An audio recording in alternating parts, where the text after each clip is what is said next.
आसान नाज़रीन कराम, पाकिस्तान को बहुत से मसाइल दरपेश हैं और हम रोज़ उस पर गुफ्तगू करते रहते हैं।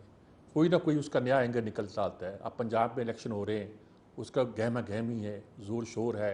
इमरान खान तकरीरें कर रहे हैं, कह रहे हैं हर हल्के में जाएंगे, पंजाब की सब सीटें जीतेंगे। अगरचे ये कि इलेक्शन कमीशन और सारे अदारे उनके खिलाफ उन्होंने कंपेन भी चला रखी कि सारे के सारे एक एक एक गैर न्यूट्रल एम्पायर का रोल अदा कर रहे हैं और मेरे खिलाफ किरदार अदा कर रहे हैं, लेकिन मैं जीत के दिखाऊंगा। और ये मरियम अपनी कंपेन शुरू करने वाली है। पंजाब का मैदान गर्म होने वाला है ताकि पंजाब पर किसकी हुक्मरानी होगी ये तय हो सके। इसमें बहुत सी बातें कही जा रही हैं, बहुत से तज्जिए किए जा रहे हैं, बहुत से लोग अपनी राय दे रहे हैं और बहुत से मसाइल हैं। मसलन इमरान खान ये कोशिश कर रहे हैं कि कहीं उसके साथ कोई राब्ते कायम हों इस्टेब्लिशमेंट के साथ या इंटरनेशनल इस्टेब्लिशमेंट के साथ। क्या ये फैक्ट है, क्या ये हकीकत है, क्या ये क्या बयानिया है कि मैदान में कुछ बात है, अंदर से कुछ और बातें होती हैं, हमारी सियासत का क्या हाल है। ये सारी बातें जो हैं ये हमारे सामने दरपेश हैं। मईशत का बुरा हाल है, उस पर भी हम रोज़ कुटते रहते हैं, रोज़ कहते रहते हैं कि मईशत ठीक होगी, बोल्ड डिसीजन लिए गए हैं। लेकिन ऐसे बोल्ड डिसीजन का क्या है जिसका असर आवाम पे पड़ रहा है, और आवाम पे बहुत पड़ रहा है, और इतना पड़ रहा है कि अब आदमी के लिए दो वक्त की रोटी खाना जो है, एक वक्त की रोटी खाना जो है वो भी मुश्किल हो गया है। इन सारे अमूर पर जो पाकिस्तान को इसको मसाइल दरपेश हैं हम गुफ्तगू करेंगे। एक मसला और भी है, वो आज़ादी इज़हार का मसला है। एक आध जर्नलिस्ट गिरफ़्तार हुआ है, एक आध जर्नलिस्ट पे हमला हुआ है। क्या ये सारी चीज़ें जो हैं आज़ादी इज़हार का इज़हार है या क्या चीज़ें हैं? ये सारी बातें जिस पर आज हम गुफ्तगू करेंगे। सलमान आबद साहब मेरे साथ स्टूडियो में मौजूद हैं और उनसे कोई तारफ़ की ज़रूरत नहीं है। हमारे बहुत अच्छे सीनियर तजिया नगार हैं, गुफ्तगू भी करते हैं और तो खुलकर करते हैं, बेबाक गुफ्तगू करते हैं। मज़हर अब्बास साहब कराची से हैं। ये उन लोगों में से हैं जिनसे नज़रियाती इख्तलाफ हो भी तो इनकी मुतवाज़न और मोहतात राय का एहतराम करना पड़ता है, और यकीनी तौर पर वो बहुत ही मंजे हुए अब एक सहाफ़ी हैं जो मुख्तलिफ अमूर पर राय देते रहते हैं। लेकिन उनकी बैकग्राउंड एक ट्रेड यूनियन की भी है, जिसके हवाले से उनसे बात करें। खुशनूद अली ख़ान इस्लामाबाद से हमारे साथ मौजूद हैं।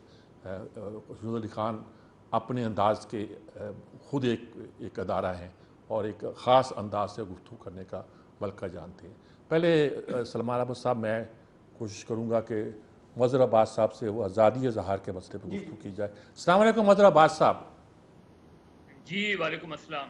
मज़हर अब्बास साहब, मेरी नज़र में आज़ादी का कोई तसव्वुर, चाहे आज़ादी इज़हार हो चाहे कोई भी आज़ादी हो, ज़िम्मेदारी के तसव्वुर से हट के नहीं है।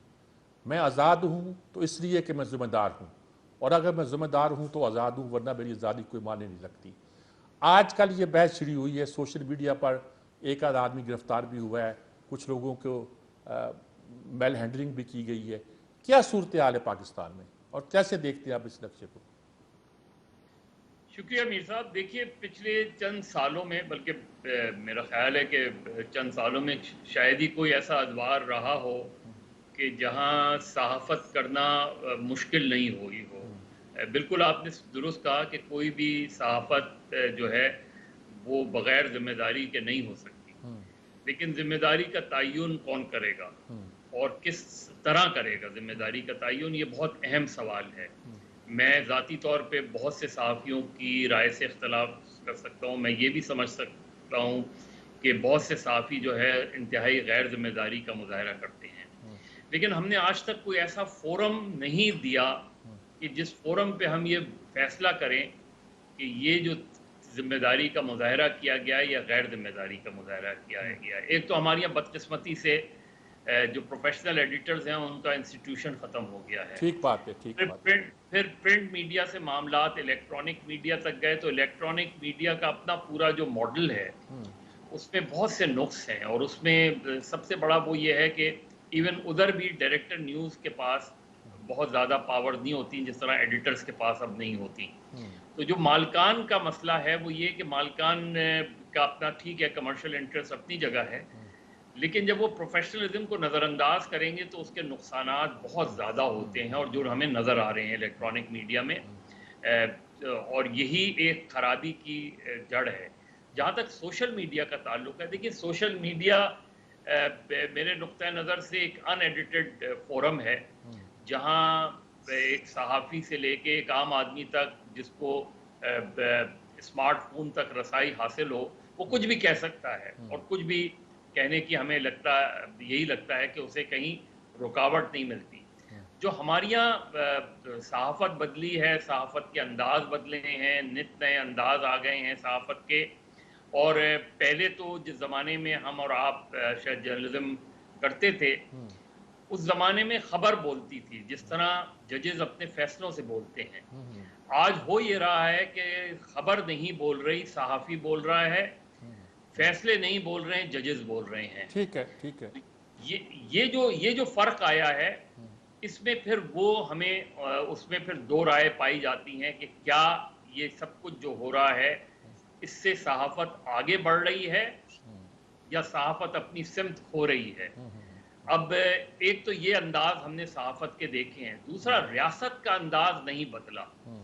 उसका वही अंदाज है कि किसी सहाफ़ी से, किसी सहाफ़ी के खिलाफ या किसी सियासी कारकुन के खिलाफ उनका अंदाज यही होता है कि इसके ऊपर 15, 20, 25 FIR डाल दो मुख्तलिफ शहरों की और उसके बाद इसे घुमाते रहो और परेशान करते रहो और फिर लग जाएंगे 1, 1.5, 2 साल लग जाएंगे, ये भुगतता रहे, मुकदमात भुगतता रहे। ये जो अंदाज़े रियासत है, ये जब तक नहीं बदलेगा, ये बहुत सी चीज़ें जो हैं वो नहीं बदलेंगी। अगर आपको फ़र्ज़ करें इमरान रियाज़ जो सहाफ़ी हैं, एक्सप्रेस में रहे हैं, एक्सप्रेस में हैं, दीगर चैनलों में ही उनका अपना यूट्यूब चैनल भी है, अपना वीलॉग भी करते हैं। उनसे अगर रियासत को कोई शिकायत है, हुकूमत को कोई शिकायत है, तो आप ये कर सकते हैं ना कि आपने अगर फ़र्ज़ करें उसने कोई बहुत ही काबिल एतराज़ बात की है, तो एक मुकदमा रियासत स्टेट वर्सेस इमरान रियाज बना दें आप उसमें जो भी आपकी शिकायत है। यहाँ हुआ ये है कि वो 20 मुख्तलिफ अफराद की कंप्लेंट्स हैं। अब वो मुख्तलिफ अफराद कौन हैं, वो सामने आए, ज़रा बताएं कि उनकी रियासत नहीं है वो।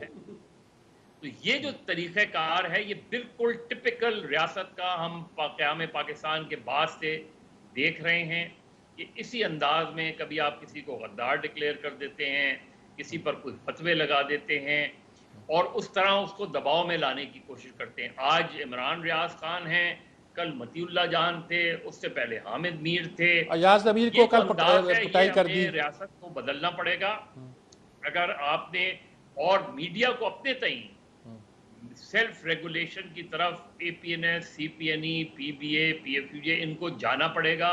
अगर आप सेल्फ रेगुलेशन नहीं देंगे, नहीं करेंगे, तो दूसरे को आप स्पेस देते हैं और दूसरे को जब आप स्पेस देते हैं तो फिर वो अपने उसी अंदाज से बिहेव करता है। इसी तरह अयाज अमीर साहब का अंदाज वो देख लेना कि उन्हें जिस तरीके से गाड़ी से निकाल के क्या हुआ, उसमें क्या प्रोग्रेस हुई अब तक। 4-5 दिन हो गए हैं, कोई 1 इंच भी तहकीक आगे नहीं बढ़ी, कोई जरा सी भी किसी को गिरफ्तार करना तो बहुत दूर की बात। तो ये मेरा ख्याल है हैरेसमेंट के जुमरे में आता है। बिल्कुल उनको जो है कोई मैसेज दिया गया, उनको हरास किया गया और यही हम दूसरे सहाफ़ियों का देख रहे हैं। तो बदकिस्मती से हमारी रियासत के अंदाज नहीं बदले, सहाफ़त के अंदाज अच्छे बुरे उसमें हम बहस कर सकते हैं, लेकिन वो भी हमें लगता है कि बदलते हैं, जिसको जो मेरी और आपकी कंसर्न है। ठीक बात है, बिल्कुल बिल्कुल, बहुत उम्दा बात की। सलमान अहमद साहब क्या कहेंगे, आपने मजहर अब्बास साहब की पूरी गुफ्तगू सुनी? क्या मजहर अब्बास ने सारे मामले को एक कुज़े में बंद कर दिया और बहुत अच्छी उन्होंने गुफ्तगू की है दोनों कॉन्टेक्स्ट में, एक रियासती कॉन्टेक्स्ट में और एक हुकूमती कॉन्टेक्स्ट में और दूसरा सहाफ़ती कॉन्टेक्स्ट में। देखिए, मेरी तो डिबेट हमेशा से ये रही है, जब सहाफ़ती तंजीमें और सहाफ़ी और सहाफ़ती इदारे कमज़ोर होंगे तो रियासत की जो बालादस्ती है ना, वो बहुत ज़्यादा बढ़ जाती है इन मामलों में। अब हुआ ये है कि एक तरफ रियासत और हुकूमत अपना अंदाज इख्तियार करती है और दूसरी तरफ हमारी सहाफ़ती तंजीमें आहिस्ता आहिस्ता सहाफ़ी कमज़ोर हुआ है। देखिए, जब एडिटर इंस्टीट्यूशन के मुकाबले में, जैसे मजहर अब्बास ने कहा, मालकान ने ले ली है, तो अब सहाफ़त का जो रोल है वो बिल्कुल बदल गया है। वो सेठ का जो एक रोल के अंदर जब चीज़ें आई हैं तो उसमें से ये जो कोड ऑफ कंडक्ट बने हुए थे, APNS, CPNE, PFUJ, ये सब बेमानी हो गए हैं, क्योंकि अब जो जर्नलिस्ट है वो एडिटर को अकाउंटेबल नहीं है, वो न्यूज एडिटर को अकाउंटेबल नहीं है, वो किसी एडिटोरियल को अकाउंटेबल नहीं है, वो तो सीधा सीधा सेठ के साथ जब मामला तय करता है। तो इसलिए बहुत सी चीजों को अब रीडिफाइन करना पड़ेगा। ये पुरानी ख्यालात के साथ अगर हम इस सारी चीजों को डील करेंगे तो वो नहीं होगा।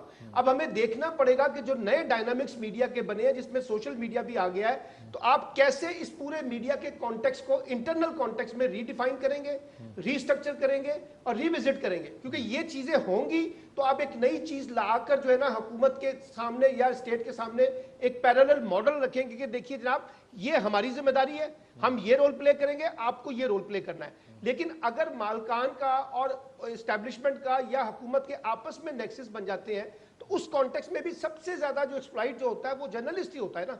अच्छा, अब फिर आपकी मीडिया मॉनिटरिंग क्या है? यानी जो कोई जर्नलिस्ट वायलेशन कर रहा होता है, जैसे भी मजहर अब्बास ने कहा, मैं तो ये तक कहता हूं हमारे बहुत से जर्नलिस्ट जो हैं वो इस पूरी पॉलिटिक्स के अंदर एक बकायदा सियासी पोजीशन ले लेते हैं। और जब आप एक सियासी पोजीशन ले लेते हैं और एक अपने आप को सहाफत को और सियासत के दरमियान जो रेड लाइन है उसको क्रॉस कर जाते हैं, तो फिर बहुत सी चीजें आप ऐसी कर रहे होते हैं जो ठीक नहीं होती।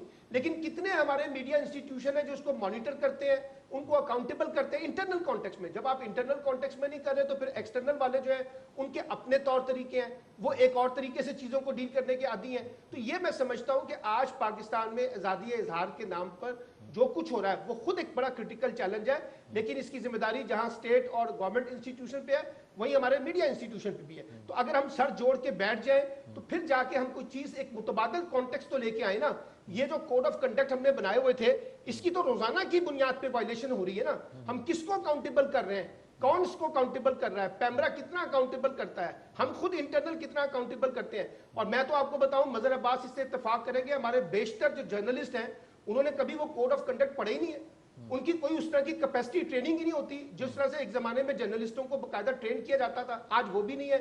आपने किसी के हाथ में चीज तो पकड़ा दी है, माइक, आपने किसी को जबान तो दे दी है, आपने किसी को कलम तो दे दिया है, लेकिन वो जो अभी आपने मीर साहब कहा है जो सेंस ऑफ रिस्पॉन्सिबिलिटी है वो कहां से लेके आएंगे? ये जो सारा हमारा वो अदारे खत्म हो गए, एडिटर का अदारा खत्म हो गया, एडिटर का अदारा खत्म हो गया। एविडेंस बेस्ड जर्नलिज्म और इशू बेस्ड जर्नलिज्म को जब खत्म किया और उसके मुकाबले में प्रोपेगेंडा बेस्ड जर्नलिज्म को लेके आ रहे हैं, तो उसके यही मसाइल होंगे कि यहाँ मुख्तलिफ जमातों के कॉन्टेक्स्ट में चीजें जो है वो फैलाई जाएंगी। कोई किसी के मफाद में होगा, कोई किसी के मफाद में होगा, उससे चीजें खराब होंगी। ठीक बात, आपकी बात बिल्कुल आ गई। खुशनूर अली खान साहब, आपने पूरी गुफ्तगू सुनी, आप क्या कहते हैं? इस्लामाबाद में बैठे हुए हैं, इस बात की हीट को ज्यादा महसूस कर सकते हैं, क्या कहते हैं आप इस पर?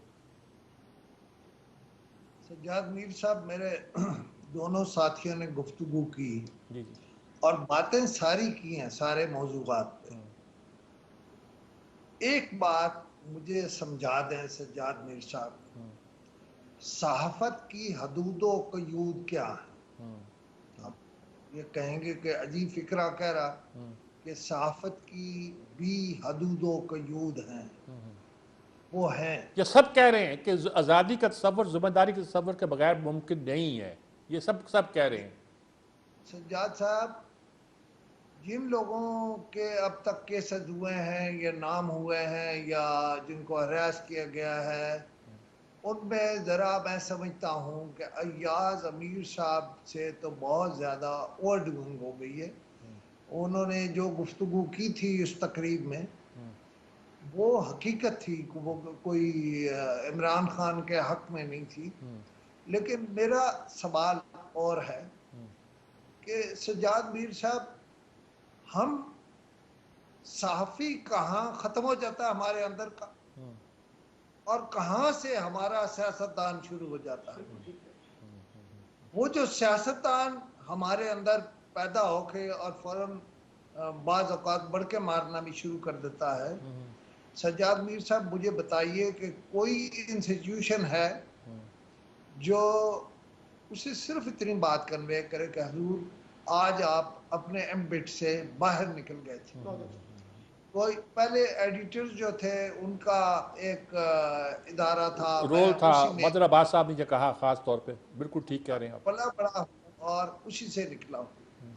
अब आप खुद तस्लीम कर रहे हैं, हम सब का ताल्लुक अब प्रिंट से भी है और इलेक्ट्रॉनिक से भी है। कौन रोकेगा, कौन कहेगा? क्या कोई बंदा ऐसा बैठा होता है जो कंटेंट को मॉनिटर कर रहा हो? अभी हम मसलन बोल रहे हैं तो जो बंदा भी बैठा होगा मुझसे या आपसे या मेरे भाई आबिद से या मजहर अब्बास साहब से वो जूनियर है, वो तो डरता है कि मैं क्या कहूँ।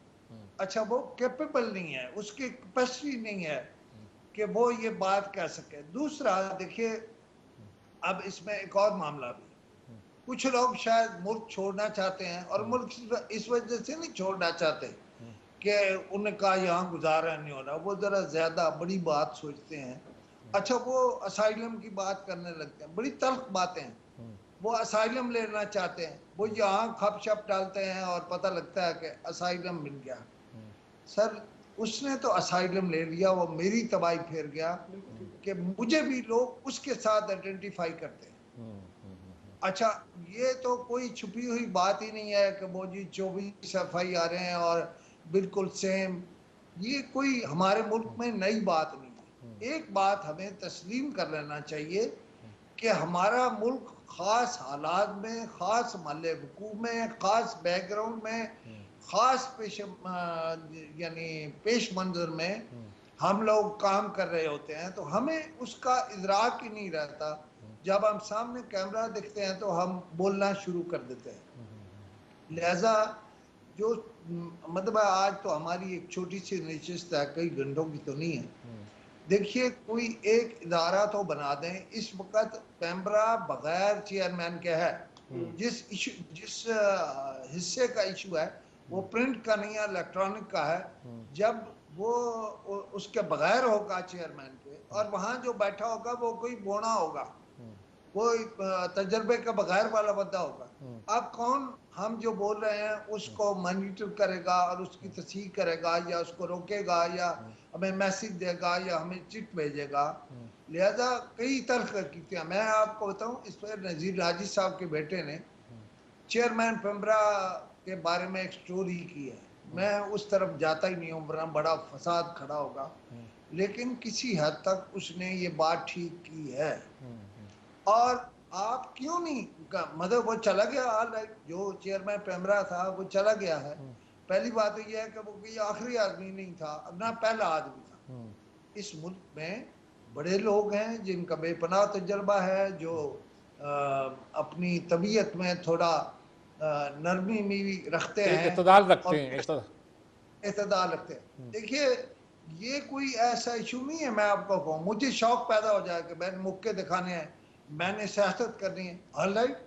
वो पॉलिटिकल पार्टी जो मुझसे काम ले रही है, मैं आज आपको एक अजीब बात थोड़े से इशारे से बताता हूँ कि एक पॉलिटिकल पार्टी जो हुक्मरान थी और न रही, मदर अब्बास साहब ने जिन लोगों के नाम लिए, उनमें से एक को मैं बतौर पसंद नहीं करता, बिल्कुल खुल के बोल रहा हूँ, लेकिन मुझे बड़ी हैरत हुई और मैंने अपने तौर पर ही अपने दिल में बड़ी शाबाश दी कि उसे कहा गया कि मीडिया का ये हिस्सा जिसमें गन डालना है आप संभाल लो, लेकिन उसने इनकार किया। और मैं नहीं समझता कि वो कोई बड़ा मुतमावल है और बड़ा वो है, लेकिन वो बड़े कद काठ वाला हो गया मेरी नजर में। तो उसने कहा कि नहीं, जो मैं सोचता हूँ, जो करता हूँ, मैं वही करूंगा, और उसे बहुत पैसा ऑफर किया गया। तो ये जो पैसा आ गया ना दरम्यान में, एक और बात आपको बताऊं, वो जिनका कह रहे हैं कि जी फलां लोग हैं और ये 20 कौन है और फलां कौन है, उसमें से एक छोटे से हिस्से ने हमारे इलेक्ट्रॉनिक मीडिया के, वो मैं उसे जर्नलिस्ट नहीं कहता, उसकी कोई ट्रेनिंग नहीं, लेकिन उसे 19 करोड़ रुपए दिए, ये रिकॉर्ड पर है, पूछा जा रहा है। अब वो हिस्सा जो है, आप समझ लें इस सारी लड़ाई में उसका क्रैकडाउन हो गया, लेकिन उसे चले गए 19 करोड़। वो तो समझता है मुझे ये इस कुव्वत की वजह से कि मैं बोलता था मुझे मिले हैं, लेकिन किसी ने हमारे प्रोफेशन से किसी ने काउंटेबल किया है, किसी की जरूरत है कि वो उसको पूछ सके, इसलिए कि उसका इदारा कहेगा ठीक ही है जी जो इसने किया है। मैं आपको समझाऊं, इस्लामाबाद में मैं रहता हूं और मैं हैरान हूँ, अल्लाह जनाब मंजर अब्बास साहब को हिम्मत दे, तौफीक दे, और आबिद साहब को भी दे, इसलिए कि ये उन जर्नलिस्टों में ठीक है। मस हमारे यहाँ सुर्खे सब्जे की तकसीम थी, उस वक्त मैं समझता था मैं सब्जा हूँ, और मंजर साहब समझते थे वो सुर्खे हैं, या मैं समझता था कि वो सुर्खे हैं। लेकिन हम दोनों जो गुफ्तगू करते थे, हम बर्दाश्त करते थे, एक दूसरे का नुक्ता नजर समझते थे और एहतराम करते थे। एहतराम करते हैं। अब जिसको भी पकड़ो, सज्जाद मीर साहब करोड़पति फिर रहे हैं, वो करोड़पति उन्हें रातों रात आ जाता है। वो ना कलम से बने ना जुबान से बने। मजहर अब्बास साहब जो हैं, हम तीनों चले इस बात को आगे बढ़ाते हैं, लेकिन पहले एक वक्फा लेते हैं। सिर्फ फिक्रा मुकम्मल करने दें। हाँ। उनकी कैपेसिटी है कि वो इस हिस्से पर कोई ऐसा इदारा कायम करें, हम अपने तौर पर कोई इदारा कायम करें। ठीक बात, ठीक बात, और ठीक बात, इन ठीक चीजों बात। को मॉनिटर करें आराम ना, मतलब इसमें और बेशुमार इसकी बातें तरफ इशारा किया मजहर अब्बास ने भी और हमारे सलमान आबिद साहब ने भी इस पर गुफ्तगू करते हैं कि लिखते हैं वक्फा, वक्फे के बाद दोबारा हाजिर होते हैं और बात को जारी रखते हैं और दूसरी बातों पर भी गुफ्तगू करते हैं। ख़ास तौर पर इमरान खान दो बातें कर रहा है, चैलेंज भी कर रहा है हमारी इस्टेब्लिशमेंट को और इंटरनेशनल इस्टेब्लिशमेंट को, और उनसे राब्ते भी कर रहा है। ऐसी सूरत हाल कैसे बनेगी? हम इस्टेब्लिशमेंट के बगैर चल भी नहीं पाते और इस्टेब्लिशमेंट को अच्छा भी नहीं समझते। ये क्या नक्शा है, क्या सूरत हाल है? एक वक्फा, वक्फे के बाद हाजिर होते हैं।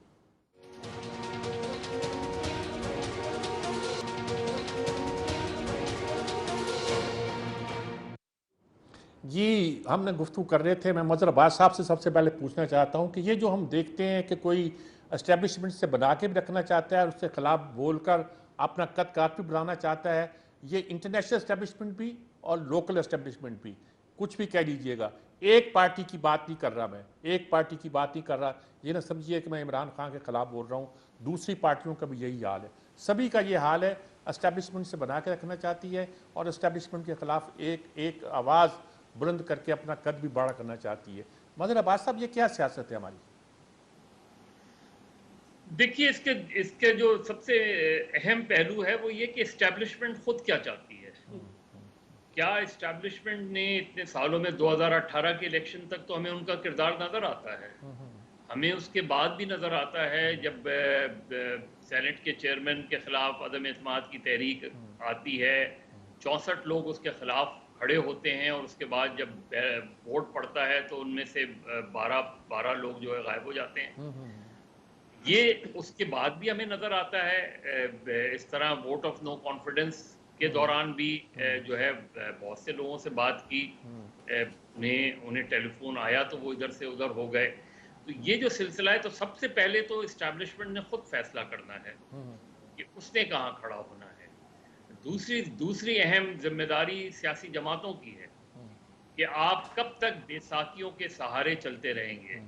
आपने फैसला करना है कि आप कब तक बेसाखियों के सहारे रहेंगे। देखिए, मैं कभी भी ये जो हम अक्सर पिछले दायर 30-40 साल में तो हम देख रहे हैं, ये क्या टर्म है सिविल एंड मिलिट्री रिलेशनशिप, ये आज तक मेरी समझ में नहीं आई। ठीक बात है, ठीक बात। हुकूमत यानी आईन पाकिस्तान में जो रियासत की तारीफ है उसमें सिर्फ हुकूमत लिखा हुआ है या असेंबलीज लिखी हुई हैं, federal government, provincial government, national assembly, provincial assembly, बाकी तमाम इदारे उसके मातहत होते हैं।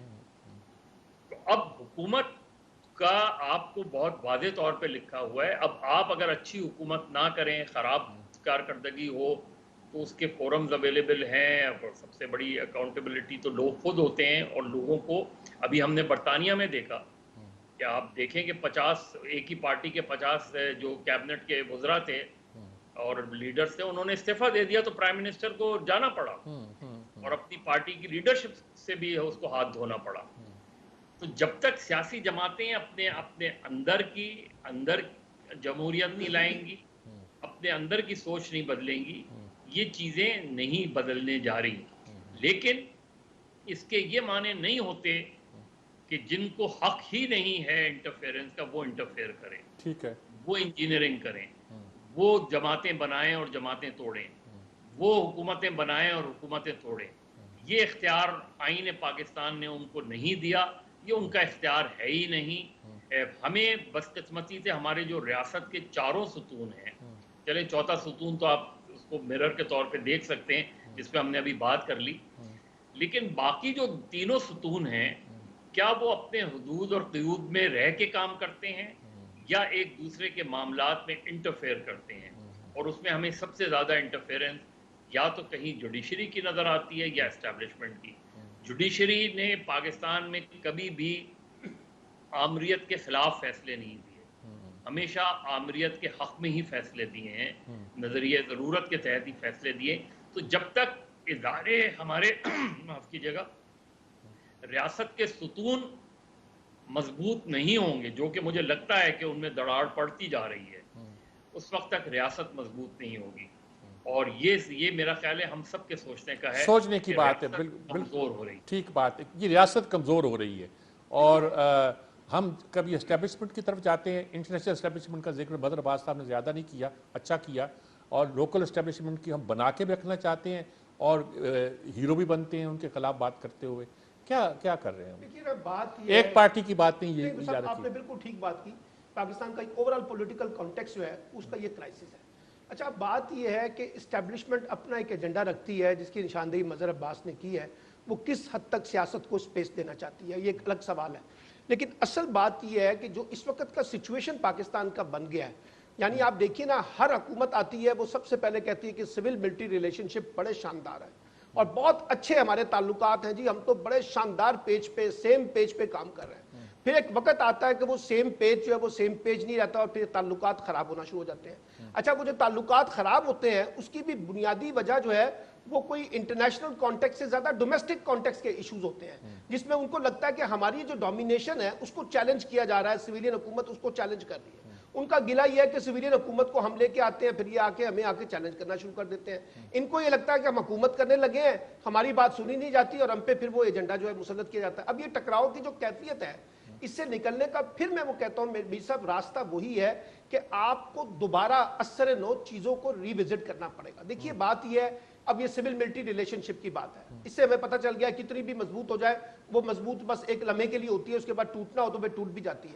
अब इसको डिफाइन तो कर लेना, एक डिफाइन कॉन्स्टिट्यूशन के अंदर तो किया हुआ है, लेकिन कॉन्स्टिट्यूशन के अंदर डिफाइन है, उसमें मिलिट्री लीडरशिप का एक पॉइंट ऑफ व्यू है, आपकी जुडिशरी का एक पॉइंट ऑफ व्यू है, आपकी ब्यूरोक्रेसी का एक पॉइंट ऑफ व्यू है, पॉलिटिकल कॉन्टेक्स्ट का एक पॉइंट ऑफ व्यू है, मीडिया में बैठे हुए जो हमारे लीडर है उनका अपना एक पॉइंट ऑफ व्यू। अच्छा, अब इसके ऊपर एक नया रिविजिट कर लें कि चीजों को किस तरह से एक नए फ्रेमवर्क में लाया जाए। देखिए ना, बात यह है कि कोई ऐसी बात अनोनी नहीं है, हम एक नया फ्रेमवर्क बना सकते हैं। और फ्रेमवर्क से बाद में कोई कॉन्स्टिट्यूशन की मैं बात नहीं कर रहा, कोई नया कॉन्स्टिट्यूशन, मतलब यह है कि आप एक चीजों को विजिट तो करें ना, ताकि वो जो बात मज़हर अब्बास कह रहे हैं कि जी सब लोग अपने अपने कानूनी दायरे में, अपने अपने सियासी दायरे में रह के काम करें। हमारा मिजाज तो ये है ना कि जब हमें सूट करता है एस्टैब्लिशमेंट तो हम एस्टैब्लिशमेंट के साथ खड़े हो जाते हैं, जब हमें सूट नहीं करता तो हम उसके खिलाफ खड़े हो जाते हैं और फिर दबाव बढ़ाने की कोशिश करते हैं। एक तरीके से एस्टैब्लिशमेंट भी फिर इन्हीं पॉलिटिकल पार्टीज को जो है वो कमजोर करने की कोशिश करती हैं और ये पॉलिटिकल पार्टीज अपने इंटरनल कॉन्टेक्स्ट को मजबूत करने की बजाय डिपेंडेंसी जो है वो वहां बढ़ा देते हैं। ये जो चीजें हम कर रहे हैं, अब इसमें किसी एक फरीक को ज्यादा मुजरिम तो करार दिया जा सकता है, लेकिन ये देखें कि जो सारे स्टेक होल्डर है वो सारे क्या कर रहे हैं, क्या कर रहे हैं। इसलिए मैं कहता हूं कि इन चीजों को अगर आपने लेके चलना है, अगर आपकी पॉलिटिक्स नेशनल एस्टैब्लिशमेंट पे, इंटरनेशनल एस्टैब्लिशमेंट पे खड़ी रहेगी तो फिर आप पॉलिटिक्स को नहीं क्रिएट कर सकते, आप डेमोक्रेसी को नहीं क्रिएट कर सकते। फिर वही होगा जो इस वक्त चलाया जा रहा है। खशनू से पूछते हैं, खशनू अली खान साहब, आप क्या कहते हैं इस सारी बहस पर? बात लंबी हो गई लेकिन आपकी राय भी बहुत जरूरी है इसमें। सर, बुनियादी बात यह है, हम सारे आज़ादी इज़हार की बात कर रहे हैं, अपने इर्द गिर्द के हालात को नहीं देख रहे। मसलन हमारे जो इदारे हैं वो रोज़ाना बलूचिस्तान में जो हो रहा है, जो पैसा लग रहा है, जो मीडिया में लग रहा है, मैं इस पर बहुत इसरार है मेरा, बड़ा ही पैसा लग रहा है। अच्छा, वो जब उसको देखते हैं दहशतगर्दी के हवाले से कि बिल आखिर तो ये पैसा इस्तेमाल हो गया जो आया था दहशतगर्दी में, तो वो तल्ख होते हैं। अच्छा, वो हमें हमारे जोर की वजह से इस वक्त हम ये नहीं है कि कमज़ोर हैं, हम बहुत जोर में हैं और रुकते नहीं हैं। वो जब देखते हैं कि अच्छा ये जो फला हिस्सा है ये तो किसी न किसी तरह ये यहाँ लिंक है, तो हमारा एहतराम, हमारा अदब, हमारे बारे में उनकी सोच, वो सब बदलने लगे। ठीक बात है जी, बिल्कुल ठीक कहा आपने जी। मेरे ख्याल में इस बात पे हमें गौर करना चाहिए जी। इसी के साथ लेते हैं एक वक्फा और वक्फे के बाद फिर हाज़िर होते हैं और अपनी बात को कंक्लूड करने की कोशिश करते हैं। जिक्र अगर हो सका तो पंजाब के इलेक्शन का भी कर लेंगे। क्या इस इलेक्शन से मुल्क का सिनेरियो बदल जाएगा, या हमारी सियासत बदल जाएगी, या कुछ और इससे होता नज़र आता है, अनारकी बढ़ेगी या क्या बढ़ेगी? एक वक्फे के बाद हाजिर होते हैं।